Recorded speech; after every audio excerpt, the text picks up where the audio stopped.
अब हम अगला प्रसंग सुने।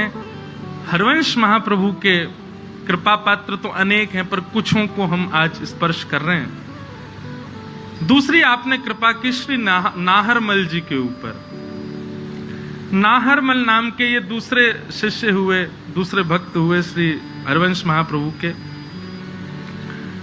महाराज जी श्री हितरवंश महाप्रभु देवबंद में 32 वर्ष तक रुके। 31-32 वर्ष की आयु तक महाराज जी वहीं विराजे। तो वहां पर भी आपकी सेवा और आपके भाव से प्रभावित होकर के कई आपके मित्र भी आपके शिष्य बन गए और कई देवबंद में रहने वाले भी आपके अनुचर हुए।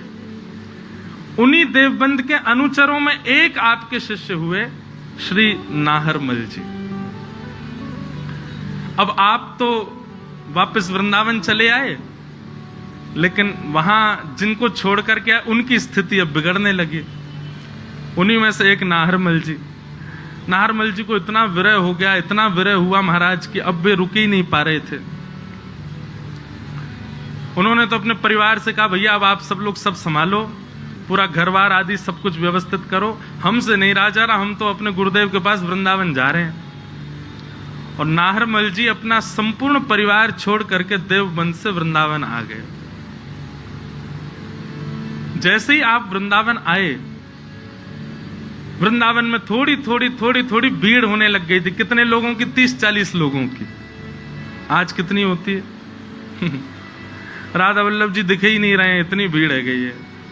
और कहां 30-40 लोगों की, ज्यादा से ज्यादा 50 लोग हो जाते होंगे, इतनी भीड़ होती थी। हम भी छोटे थे ना महाराज जी, तब उस समय पर भी वृंदावन में रात्रि 6 बजे के बाद में लोग नहीं निकलते थे। अब तो वृंदावन जयपुर से भी ज्यादा हाईटेक हो गया। रात भर दुकानें खुली रहती हैं, रात भर लोग घूमते रहते हैं, सोते ही नहीं वृंदावन में। तो नाहरमल जी सबसे पहले मदन टेर गए और मदन टेर में जाकर के श्री राधा वल्लभ लाल जी का दर्शन किया। राधा वल्लभ लाल जी का दर्शन हुआ।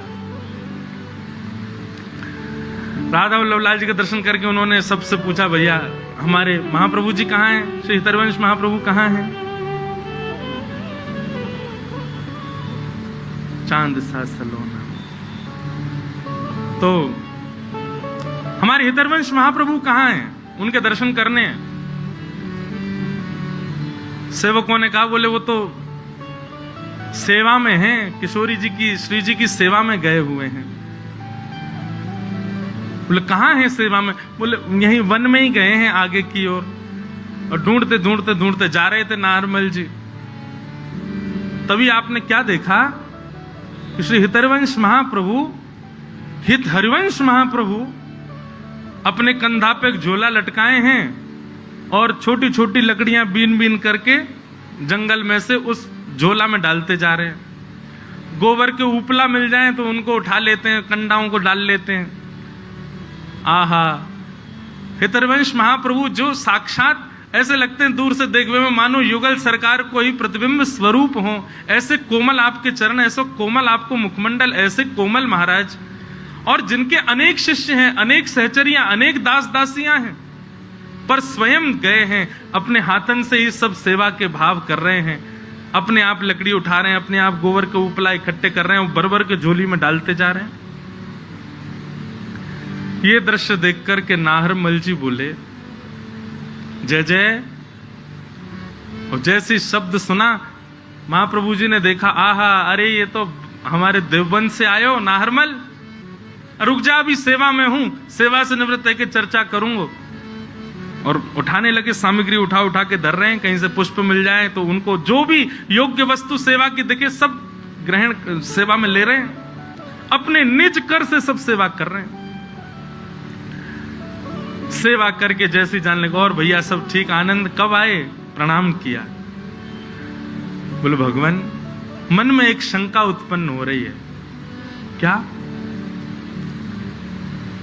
आप आचार्य हैं, आप श्री हितरवंश महाप्रभु हैं, जिन्होंने वृंदावन में लाकर के निधि विराजमान की, श्री राधा वल्लभ जी को विराजमान किया।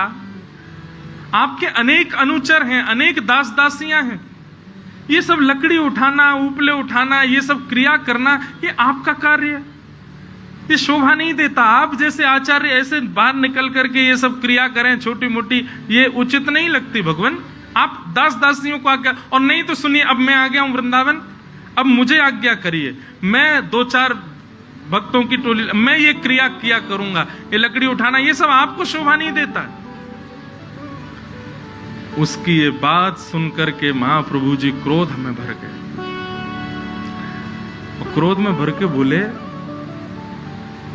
श्री जी की सेवा को तू उचित और अनुचित मानता है? मतलब जो निज सेवा करता है, जो श्रृंगार करता है, जो आरती करता है, जो भोग धराता है, वही श्रेष्ठ है।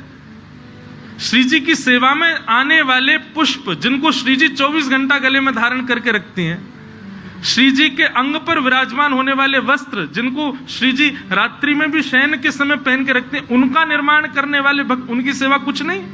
अरे हमको तो अनुभव केवल थोड़ी देर का होता, आरती करने भीतर कुंज में जाते हैं, फिर आ जाते हैं बाहर, लेकिन ऐसी सेवा जो नित्य श्री जी के अंग से स्पर्श करके रहती हैं, उन सेवाओं को तुम सेवा नहीं समझते।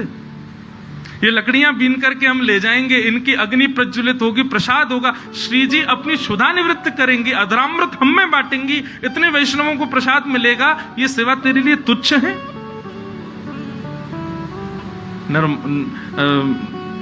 नाहरमल तो परेशान हो गया, नहीं नहीं भगवान, मुझे लगा आपकी योग्यता के अनुकूल नहीं है, और नाराज होगा। बोले कैसे कह सकता है? श्री जी की सेवा सेवा होती है, बड़ी छोटी नहीं होती, चाहे जैसी मिले। और सुन, तेने श्री जी की सेवा में ये दोष बुद्धि रखी है, अपना मुख मत दिखाना मुझको, और कहीं तू अगर मुझे दिख गया, तेरे हृदय की भक्ति नष्ट हो जाएगी, दूर हो जाओ मेरे से, आना ही नहीं मेरे सामने। और महाप्रभु जी थोड़े नाराज होकर के वहां से चले गए। बंधु, मुझसे तो बहुत बड़ा अपराध हो गया, ये तो बहुत बड़ी पीड़ा का विषय हो गया, अब मैं कहां जाऊं, क्या करूं? इससे अच्छा तो मैं प्राण क्यों ना त्याग दूं, महाप्रभु जी ने मेरा त्याग कर दिया। बेचारे नारमल तो अपना पूरा परिवार छोड़ करके आए थे, सब छोड़ के आए थे उनकी शरण में रहने के लिए, परंतु एक सूक्ष्म अपराध बन गया जिसके कारण महाप्रभु जी ने त्याग कर दिया।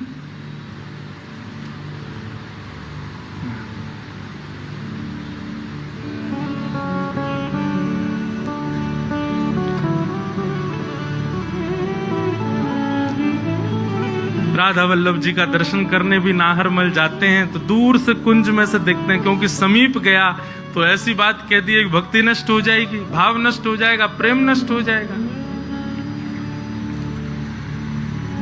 ठाकुर जी रूठ जाएं एक बार को तो भी चल जाएगा, आचार्य ही रूठ गए हैं, अब कैसे काम चले? ऐसी व्याकुलता, ऐसी घबराहट रहती है नारमल को, कहां जाऊं, क्या करूं, कौन सुनेगा मेरी बात? यमुना जी के तट पर बैठ करके अब तो मन बना लिया कि बस अब तो प्राण त्याग दूंगा मैं। जिनके लिए आया वही नाराज हैं, अब जीवित रह के मैं क्या करूं? वहीं बैठे बैठे अपने मन ही मन में बस स्वयं को कोसने लगे। 9-10 दिन हो गए, श्री महाप्रभु जी नहीं मिले। ऐसी व्याकुलता, ऐसी उत्कंठा हृदय में ज्वाला की तरह धधकने लगी नाहरमल के। बंधु, आचार्य तो कठोर हो गए, परंतु आचार्य जिनको नित्य स्पर्श करते हैं, ऐसी हमारी श्री जी थोड़ी कठोर हैं। हेतरवंश महाप्रभु एक दिन रात्रि में सो रहे थे, स्वप्न में किशोरी जी प्रकट हो गए और प्रकट होकर के बोली, जय जय महाप्रभु जी। बोले, हाँ श्री जी आज्ञा करो, क्या बात है, आप ऐसी उदास क्यों, कोई श्रम भयो, आज्ञा करो। बोले, श्रम तो बहुत ज्यादा है रो है। बोले, कैसे श्रम है रो है? बोले, बेचारो नाहरमल अपने बालकन को छोड़ के, अपने घरवारिन को छोड़ करके, अपनो गांव छोड़ करके वृंदावन आयो, आपकी शरण ग्रहण करवे के काजे आयो, और वहां से नेक सो अपराध बन गए हो, और वह अपराध के का, और वो भी अपराध कहाँ हो, वो तो आपके काजे विचार कर रहे हो कि आप वन में जाओ, आपको कष्ट हो, या हमारे कोई दास दासी को लगाए दूं, लेकिन आपने वह बेचारे को ऐसा त्याग दियो है रो रहे हो है, बिलक रहे हो है। मैं सही बताऊं, मुझको रात भर नींद नहीं आवे, मुझको रात भर वाको रुदन सुनाई देवे, रात भर वाको भाव, रात भर वाकी पीड़ा मुझको पीड़ित करे। महाप्रभु जी बोले, श्री जी देखो आपको ने कठोर होना पड़ेगा, ऐसे आपकी सेवा में कोई दोष बुद्धि रखेगो, वाको हम कैसे सहज में क्षमा कर सके। श्री जी बोली, मुंह में एक ही दोष है, कहा मुंह पे क्रोध करनो नहीं आवे, मुंह पे रूठनो नहीं आवे। यही मारे मान लीला में भी मैं मान करूं और लालन नेक सी लीला कर मैं सोई रीझ जाऊं, क्योंकि मुंह पे मान करनो आवे ही ना है, मुंह पे रूठनो आवे ही ना है, मुंह पे ज्यादा क्रोध करनो आवे ही ना है, लड़नो झगड़नो ये मेरो स्वभाव नहीं है। याकू आप मेरो दोष मान सको आचार्य चरण, पर मुंह पे ये सहन नहीं है रहे हो है, वह नाहर मल को कष्ट मुंह को बहुत लग रहे हो है। एक श्री हित ध्रुव दास जी का एक बड़ा प्रसिद्ध पद